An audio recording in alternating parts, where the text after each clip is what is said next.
Selamat berjumpa kembali saudara-saudari yang mengasihi Tuhan, dikasihi Tuhan Yesus. Puji kepada Tuhan.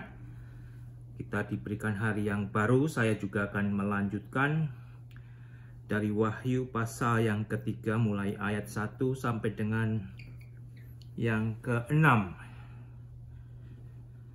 Surat Tuhan kepada jemaat di Sardis. Wahyu pasal kedua dan ketiga adalah firman Tuhan yang begitu penting untuk diperhatikan oleh gereja Tuhan, oleh jemaat Tuhan. Kalau gereja atau jemaat Tuhan menghendaki menjadi jemaat yang sesuai dengan Tuhan sendiri yang memiliki gerejanya, jemaatnya. Tentunya seluruh isi Alkitab adalah firman Tuhan, firman Allah yang penting untuk kita senantiasa baca dan belajar daripadanya, dan khusus dari Wahyu pasal 2 dan 3 ini berbicara kepada gereja Tuhan, jemaat Tuhan. Saya akan berdoa, saudara. Bapa di surga, terpujilah namamu. Terima kasih Tuhan. Engkau baik, Engkau sungguh amat baik di dalam kehidupan kami. Kami hidup di dunia yang sedang kacau, tambah kacau, dan terus akan menuju kepada kekacauan. Tetapi firman-Mu tetap sama, firman-Mu hidup, dan biarlah firman-Mu menjadi pegangan di dalam kehidupan kami, karena Engkau ya Tuhan adalah yang maha kuasa, yang bertahta, yang hidup, yang melihat kehidupan setiap daripada gerejamu, yang melihat kehidupan daripada setiap jemaatmu. Dan tolong kami agar kami hidup di dalam Roh Kudus-Mu dan mentaati segala apa yang Tuhan perintahkan dan ajarkan kepada kami. Ampuni untuk segala dosa kami Bapa, sempurnakanlah kehidupan kami dari hari ke hari. Dalam nama Tuhan Yesus hamba boleh berdoa dan mengucap syukur. Amin. Demikian saudara bunyi dari Wahyu pasal yang ketiga, ayat 1 sampai dengan ke-6.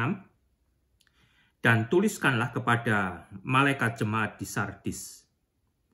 Inilah firman Dia yang memiliki ketujuh roh Allah dan ketujuh bintang itu.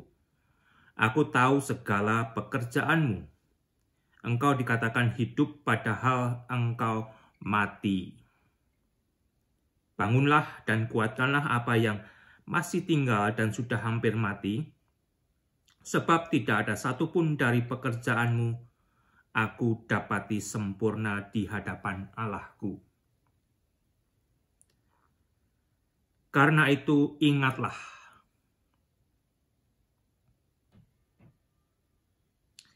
Karena itu ingatlah bagaimana engkau telah menerima dan mendengarnya. Turutilah itu dan bertobatlah. Karena jikalau engkau tidak berjaga-jaga, aku akan datang seperti pencuri, dan engkau tidak tahu pada waktu manakah aku tiba-tiba datang kepadamu. Tetapi di Sardis ada beberapa orang yang tidak mencemarkan pakaiannya.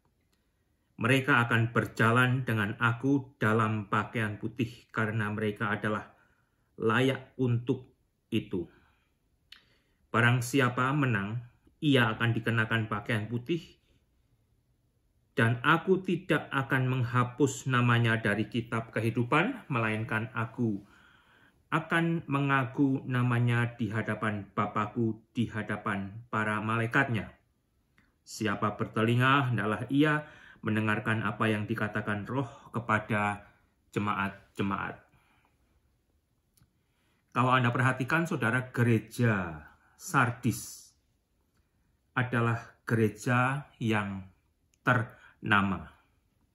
Gereja yang dikenal oleh masyarakat setempat waktu itu. Gereja yang dikenal oleh manusia yang ada saat itu sebagai gereja yang hidup. Sebagai gereja yang hidup. Tetapi ternyata oleh Tuhan Yesus dikatakan, jikalau gereja tersebut adalah mati, sudah mati. Gereja yang oleh manusia dan masyarakat setempat, bahkan di antara kekristenan, dinilai sebagai gereja yang ternama, dilihat sebagai gereja yang hidup, tetapi ternyata penilaian Tuhan terhadap gereja tersebut tidak sama sebagaimana manusia telah menilai. Tentunya saudara, kalau hal ini terjadi akan mengagetkan mereka. Dan supaya Anda tidak kaget, oleh karena itu pelajarilah firman Tuhan. Belajarlah dari Alkitab, belajarlah dari Tuhan Yesus yang memiliki gereja.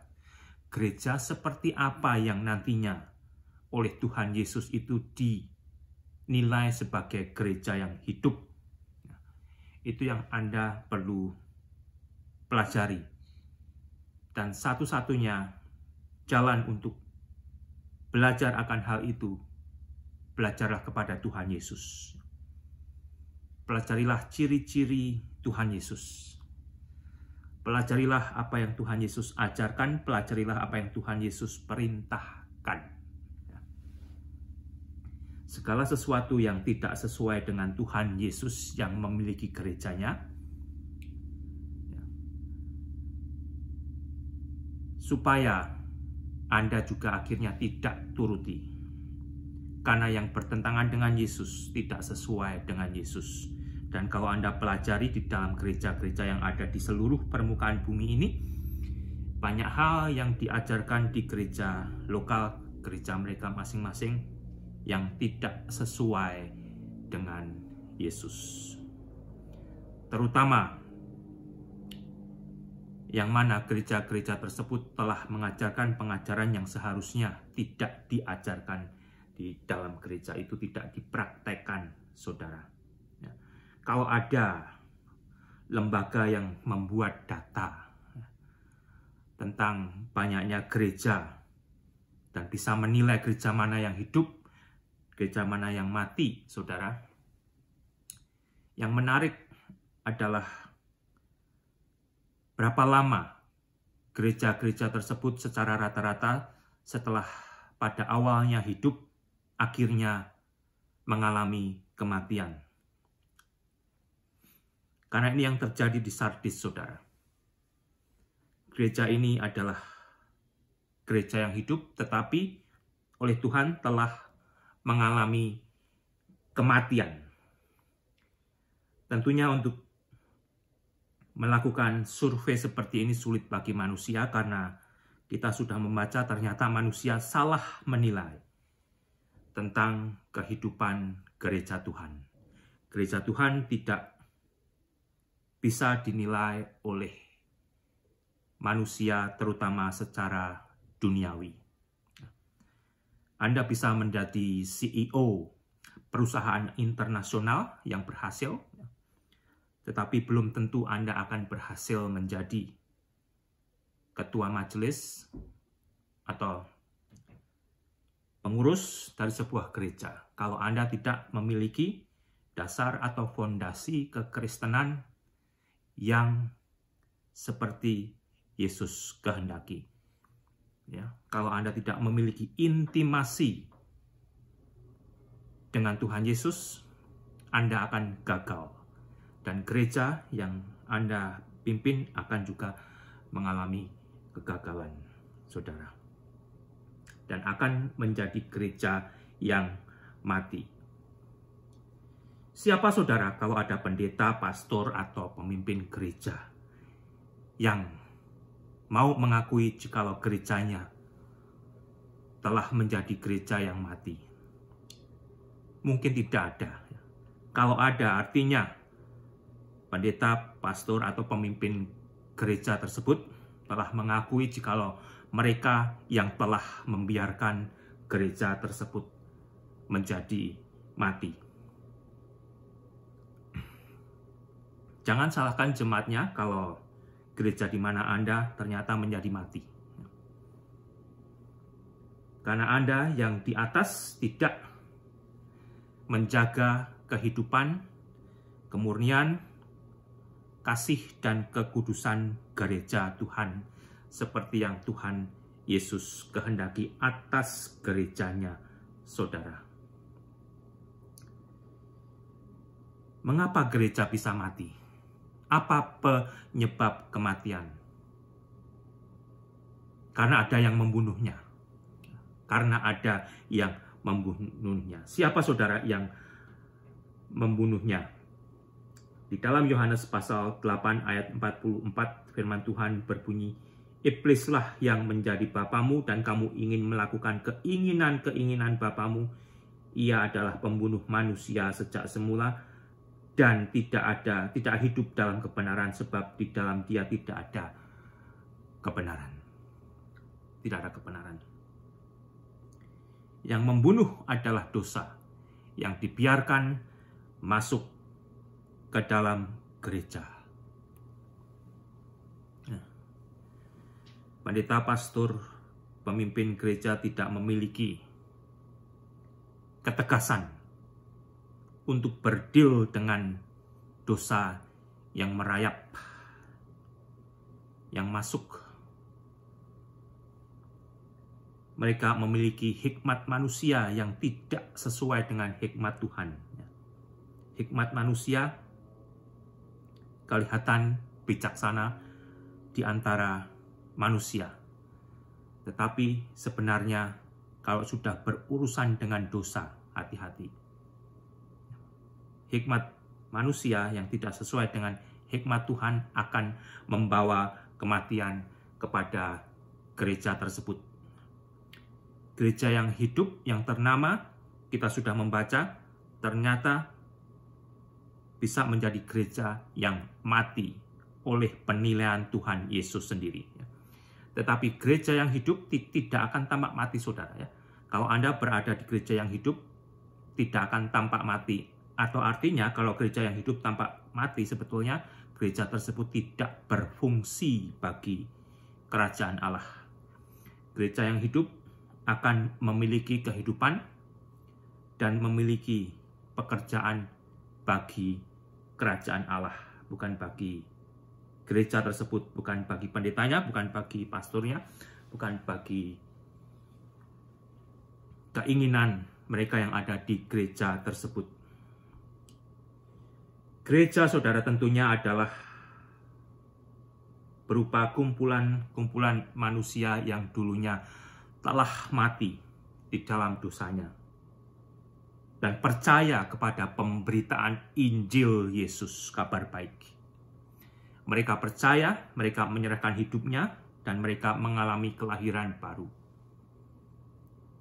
Dan orang-orang ini diberi kehidupan oleh Allah di dalam Yesus Kristus, dan mereka inilah, saudara, yang sebenarnya menjadi bagian gereja yang hidup. Dan mereka tetap melanjutkan kehidupan imannya dengan sederhana, taat kepada Yesus. Itu aja sebetulnya, saudara.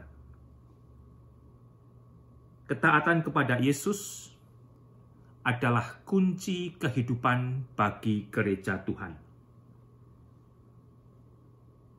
Ketaatan pendeta, ketaatan pastor, ketaatan pemimpin gereja kepada Yesus adalah kunci daripada kehidupan gereja Tuhan. Pemimpin gereja yang tidak lagi menjaga kemurnian Tuhan atas gerejanya, mereka akan mempertanggungjawabkan pelayanannya kepada siapa, saudara? Bukan kepada pemimpin gereja dunia, tetapi kepada Yesus yang menjadi pemimpin gereja semuanya. Yesus adalah pemimpin gereja di seluruh antero dunia. Dia adalah gembala jemaat. Gereja yang hidup akan diisi oleh manusia-manusia yang menyembah Allah dalam roh dan kebenaran. jadi keramaian, ya. Bentuk-bentuk apa yang bisa dilihat oleh manusia sebagai gereja yang hidup, ternyata kita membaca itu belum tentu menjadi gereja yang hidup menurut Tuhan Yesus.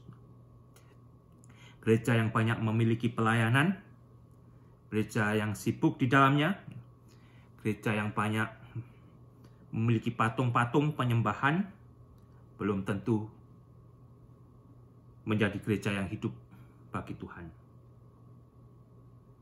Gereja yang hidup bagi Tuhan akan diisi oleh manusia-manusia yang sudah mengalami kelahiran baru di dalam roh, mereka yang percaya kepada Yesus.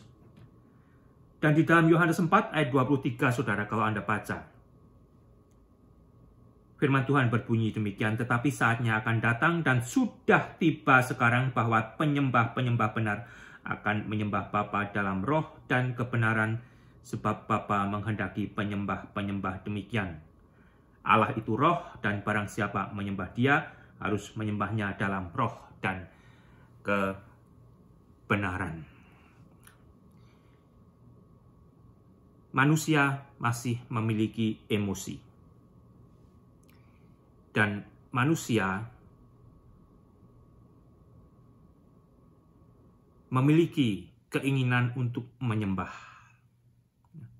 Buktinya, manusia menyembah berbagai macam berhala. Manusia menyembah berbagai macam ilah-ilah. Dan kalau tidak berhati-hati di dalam gereja Tuhan, di dalam kekristenan, hal yang demikian bisa nyusup, bisa menyelundup dan menjadi bagian kehidupan gereja tersebut. Sedangkan penyembah yang benar akan menyembah roh di dalam kebenaran, karena Allah adalah roh.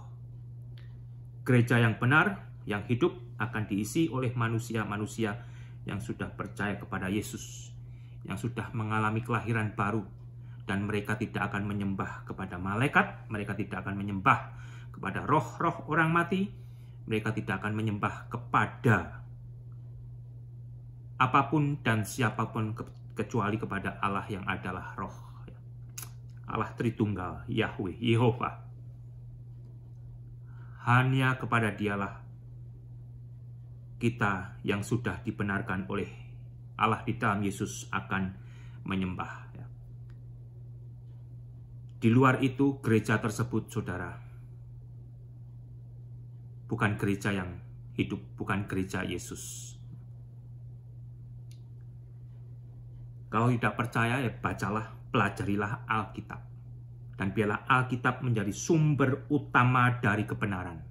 Bukan buku panduan gereja. Buku panduan gereja kalau cocok dengan Alkitab, kalau cocok dengan Yesus, tidak menjadi masalah. Tetapi kalau buku panduan gereja cocok dengan kultur, tetapi tidak cocok dengan Yesus, itu menjadi masalah besar. Itu menjadi masalah besar, saudara. Sehingga kembali besarnya gereja, ramainya gereja, dan sibuknya gereja, juga banyaknya pelayanan yang ada.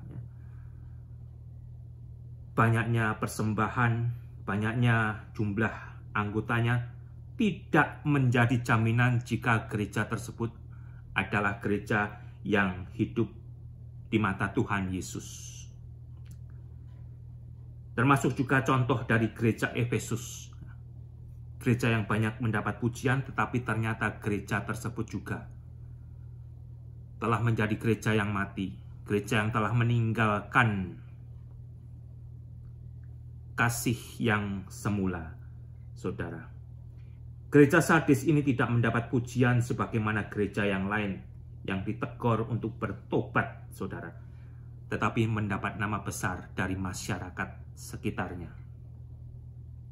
Nama yang hidup di antara manusia sekitarnya itu menakutkan, saudara. Itu bisa menyesatkan. Itu bisa menyesatkan.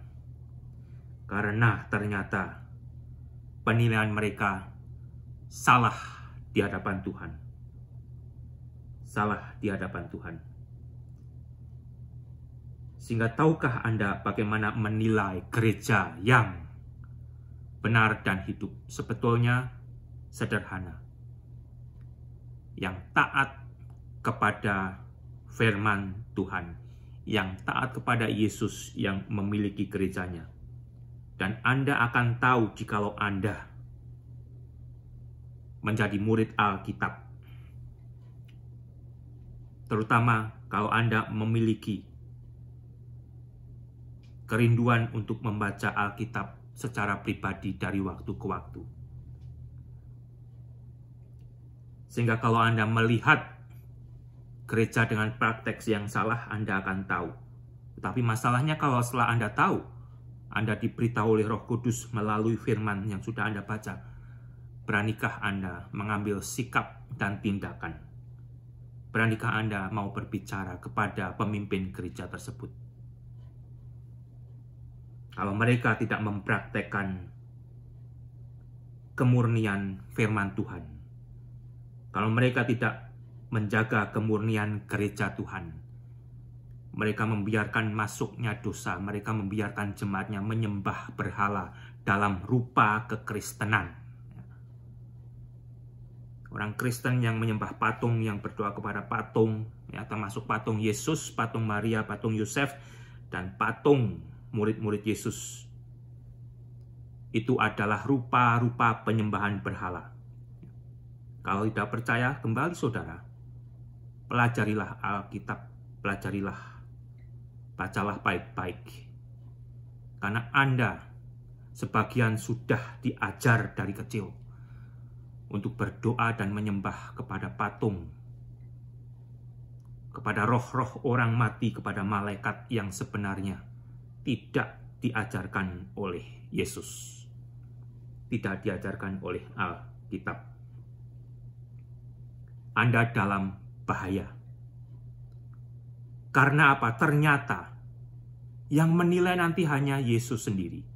Dan kembali saudara, saya katakan dan katakan lagi, hanya ada satu gereja yang akan dibenarkan oleh Yesus. Dari berbagai macam banyaknya gereja, ya, nama gereja yang ribuan, puluhan ribu beda, hanya ada satu gereja yang akan dibenarkan oleh Yesus. Yang sesuai dengan Yesus, itu yang perlu kita perhatikan.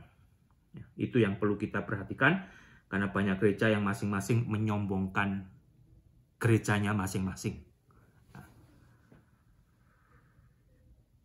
Yang menakutkan jika ternyata nanti seperti kepada gereja di Sardis dikatakan ternyata gereja tersebut adalah gereja yang mati, saudara. Dan tuliskanlah kepada malaikat jemaat di Sardis, inilah firman Dia yang memiliki ketujuh roh dan ketujuh bintang itu. Aku tahu segala pekerjaanmu. Jadi kembali, Tuhan Yesus mengetahui segala pekerjaan gereja-gereja yang ada. Tuhan Yesus mengetahui segala pekerjaan kita yang mengaku Kristen. Pendeta Anda bisa salah mengerti menilai Anda. Pendeta Anda tidak bisa melihat Anda dari menit ke menit, tetapi Tuhan dengan terbuka mengerti apa yang kita lakukan dari menit ke menit, kita yang mengaku sebagai orang Kristen, saudara. Ya. Tuhan tahu, dan biarlah Anda menjadi orang Kristen, jemaat Tuhan yang hidup, yang artinya takut untuk melanggar dan berbuat dosa, saudara. Karena Anda sudah dijadikan baru oleh Allah di dalam Yesus.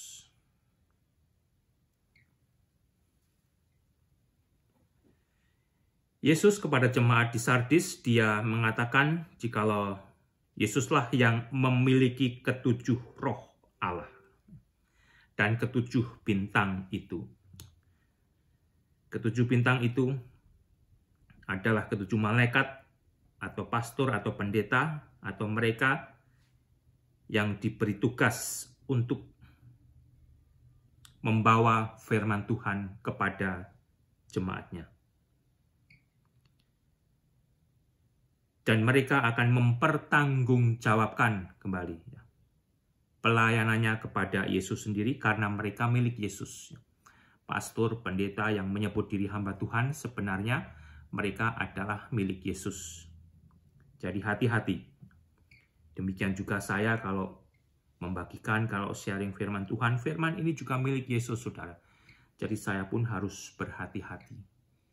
Karena apa yang saya lakukan, saya akan pertanggungjawabkan. Demikian juga Anda akan mempertanggungjawabkannya kepada Tuhan.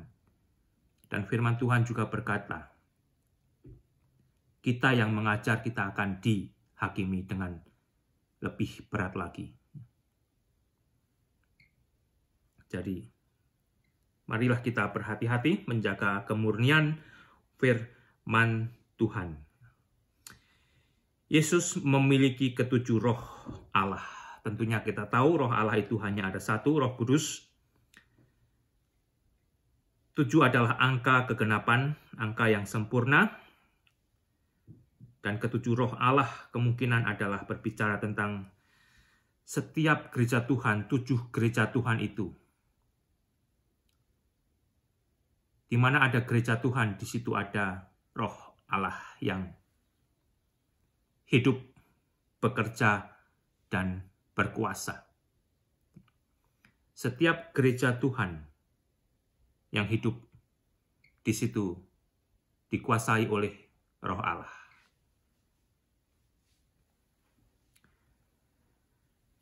Dan di dalam Yesaya pasal ke-11, saudara, ayat yang kedua. Di situ juga ada yang disebut 7 manifestasi dari roh. Yang kalau Anda baca, yang pertama dikatakan adalah roh Tuhan. Yang kedua, roh hikmat. Yang ketiga, roh pengertian. Roh Kudus itu adalah guru di atas segala guru.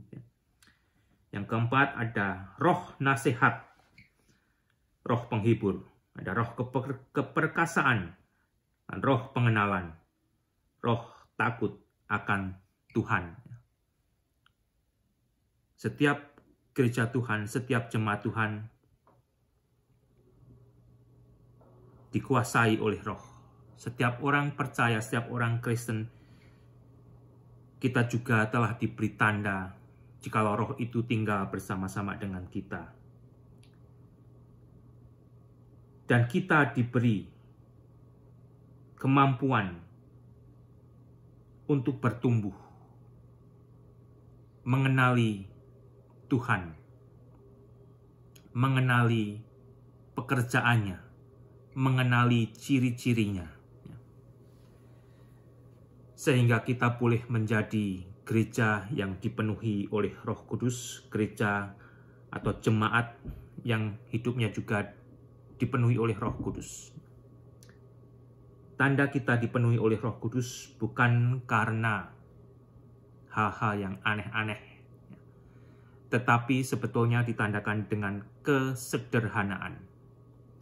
Kita takut akan Tuhan, artinya kita mentaati Tuhan. Kita akan hidup di dalam kekudusan Tuhan. Kita akan dibentuk semakin seperti Yesus. Hidup bukan untuk diri kita, tetapi hidup untuk Yesus dan bagi Yesus. Karena sebagai orang Kristen, kita bukan milik kita lagi, kita telah menjadi milik Kristus. Tetapi sementara ini banyak yang masih menjadi bagian daripada pelajaran, saudara, dari buku. Saya juga masih bergumul, dan banyak dari Anda, saya percaya, masih bergumul. Kita masih sering dikuasai oleh emosi kita, nafsu kita, keinginan kita, tanpa kita mau lebih taat untuk mendengarkan dan mentaati perintah Tuhan. Bangunlah dan kuatkanlah apa yang masih tinggal. Di dalam bahasa Inggris dikatakan be watchful. Jadi lebih ke arah waspadalah, berhati-hatilah. Dan kuatkanlah apa yang masih tinggal dan sudah hampir mati. Meskipun dikatakan mati, tetapi masih ada sedikit nafas yang tersisa. Dan Tuhan berkata kepada jemaat di Sardis agar berhati-hati dari apa yang masih ada, agar mereka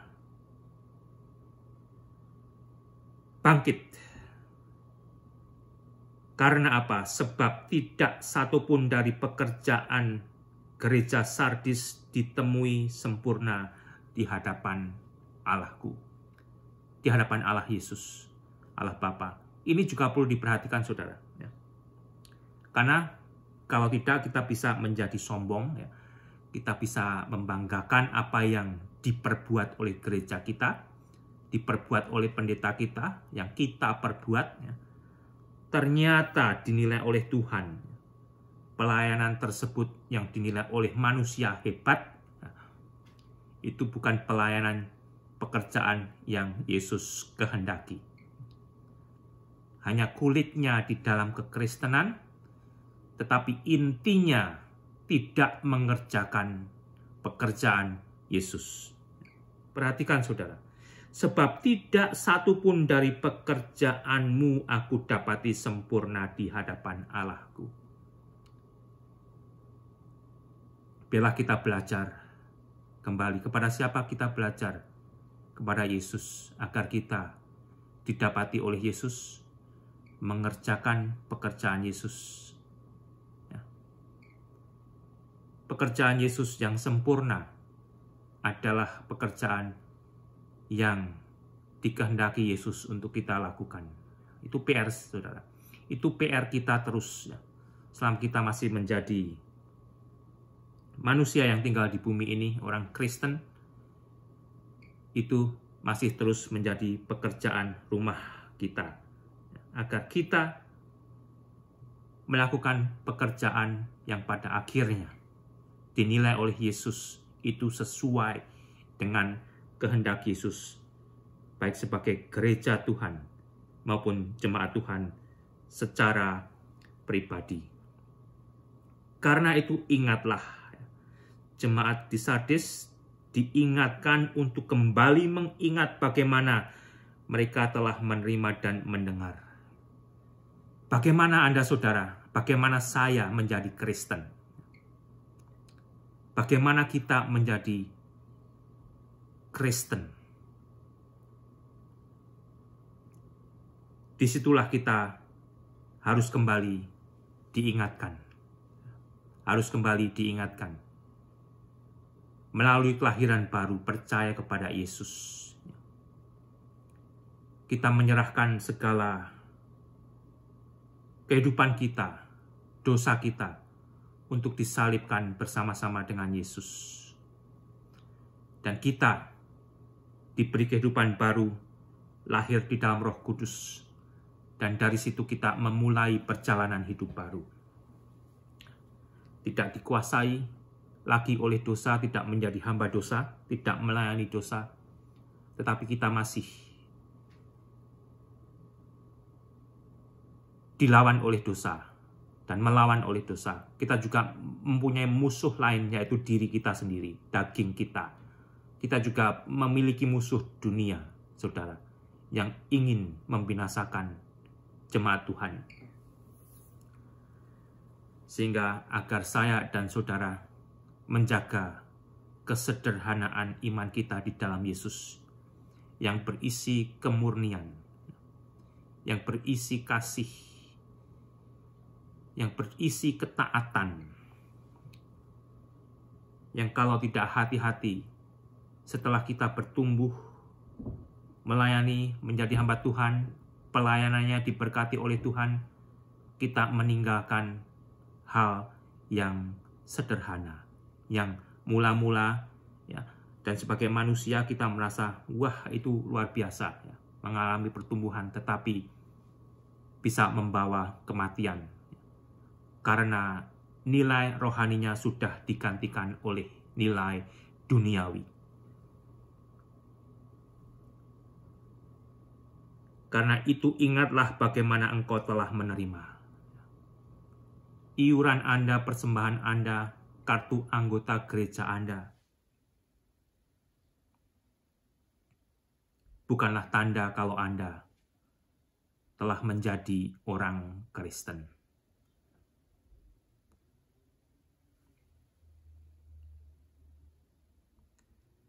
Turutilah dan bertobatlah. Sehingga kembali kepada gereja di Sardis, Tuhan membawa mereka untuk mengingat kembali ke awal mereka menjadi orang Kristen.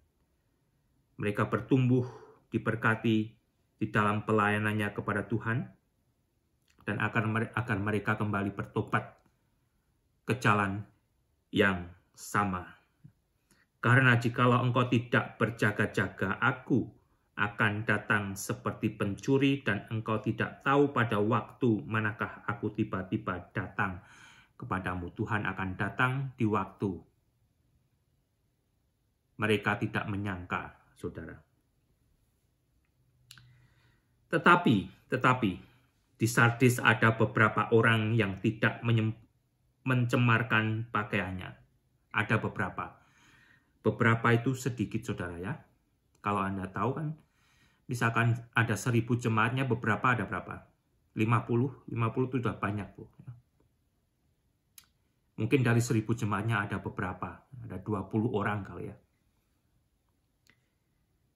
yang tidak mencemarkan pakaiannya dengan dosa.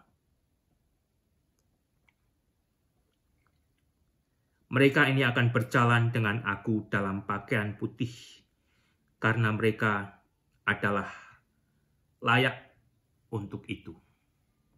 Layak untuk itu. Dan yang terutama yang perlu kita tahu, saya, Anda, secara pribadi, bila kita ditemukan oleh Tuhan Yesus sebagai orang Kristen yang hidup menurut Yesus, hanya menyembah, hanya berdoa, hanya taat kepada Yesus, kepada Allah Tritunggal Yehova, dan tidak mencampur adukan dengan segala bentuk penyembahan berhala. Karena Anda mungkin saat ini dinilai oleh pendeta Anda, gereja di mana Anda memiliki laporan kegiatan Anda terhadap gereja tersebut. Anda tidak menyadari jikalau sebenarnya Yesus lebih berkuasa dari itu semua. Dan yang lebih utama, Anda perlu menjaga kemurnian hidup Anda di dalam Yesus dan bagi Yesus sebagai jemaat Tuhan. Oleh karena itu, saudara, kembali ya. Wahyu pasal kedua dan ketiga adalah bagian firman Tuhan yang begitu penting untuk dipelajari dan belajar daripada firman Tuhan ini sendiri, agar Anda menjadi bagian dari gereja dan jemaat yang nantinya tidak ditemukan mati oleh Tuhan, tetapi hidup. Mereka akan berjalan dengan aku dalam pakaian putih, karena mereka adalah layak untuk itu. Bayangkan, saudara, 20 dari 1000 orang yang mengaku Kristen, betapa tertekannya mereka ini. Ya. Yang 20 ini tahu benar. Yang 20 ini sudah benar-benar mengalami kelahiran baru. Tapi mereka tetap tinggal di gereja itu. Adalah satu penderitaan. 20 jemaat yang hidup tinggal di antara 980 jemaat yang mati, saudara. Dan biarlah Anda menjadi bagian yang kecil itu.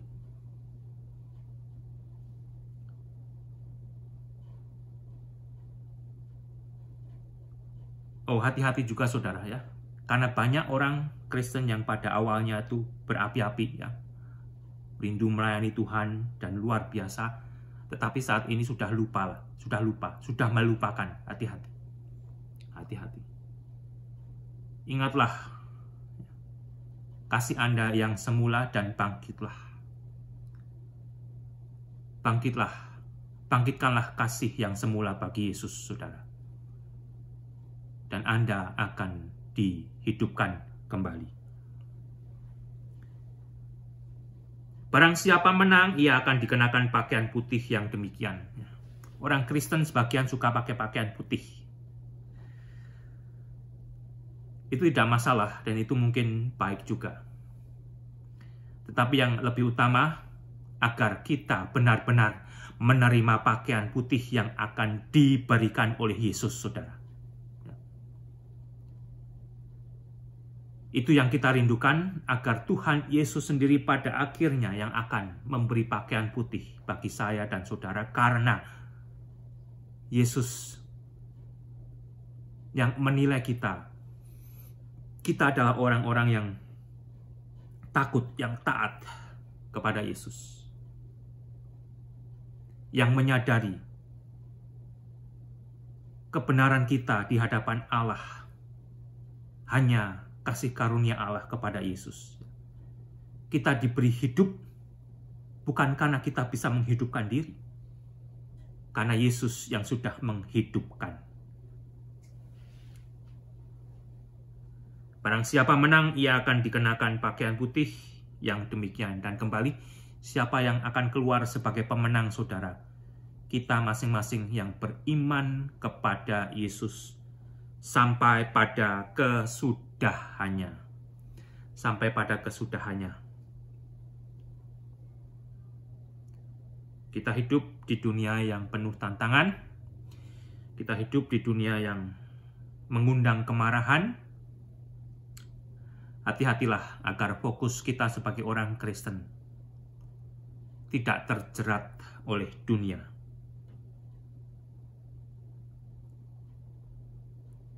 Barang siapa menang, ia akan dikenakan pakaian putih yang demikian. Aku tidak akan menghapus namanya dari kitab kehidupan, melainkan aku akan mengakui namanya di hadapan Bapa-Ku dan di hadapan para malaikatnya.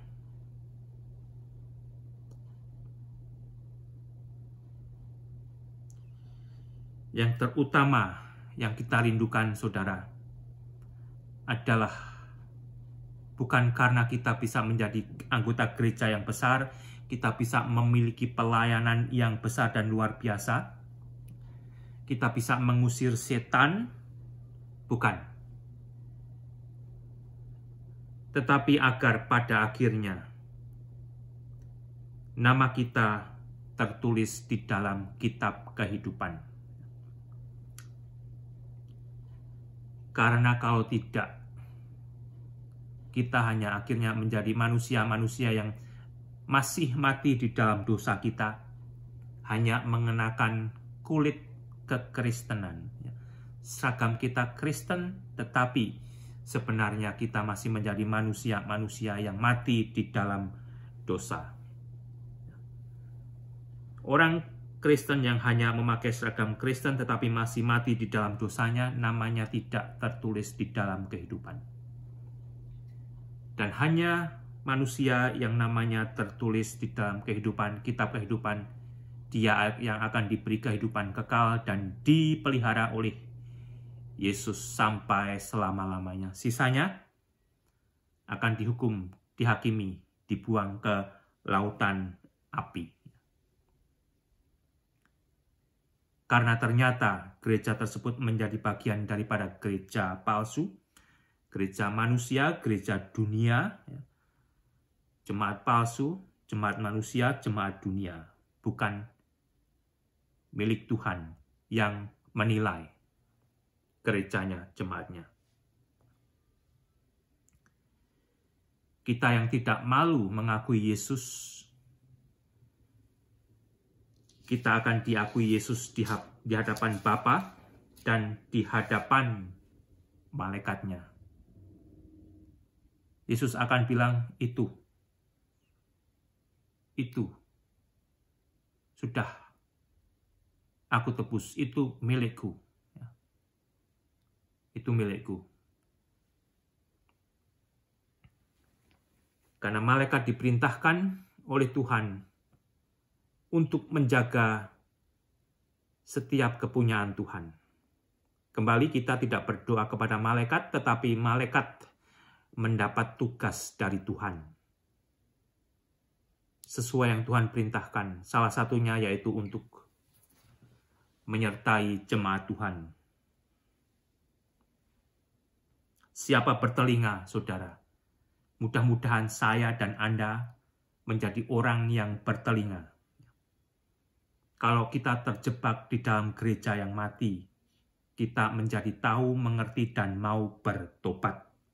Kita mau berubah. Kita tidak takut terhadap pemimpin gereja yang sudah mati. Kalau tidak berani menegur mereka, ya tinggalkanlah gereja itu. Carilah gereja yang hidup, saudara. Hendaklah ia mendengarkan apa yang dikatakan Roh kepada jemaat-jemaat. Berat, saudara, tetapi inilah firman kehidupan. Firman yang murni. Perkataan Roh kepada jemaat-jemaat yang benar adalah bukan mulut saya, bukan mulut pendeta, tetapi yang murni kalau Anda bisa membaca langsung dari Alkitab. Baca secara langsung, saudara, dari kitab Wahyu pasal 2 dan 3. Ini khusus surat dari Tuhan Yesus kepada gereja-gerejanya, kepada jemaatnya, kepada saya dan saudara. Dan disinilah Anda akan bertemu dengan kemurnian perkataan Roh kepada jemaat-jemaat Tuhan. Tuhan Yesus memberkati.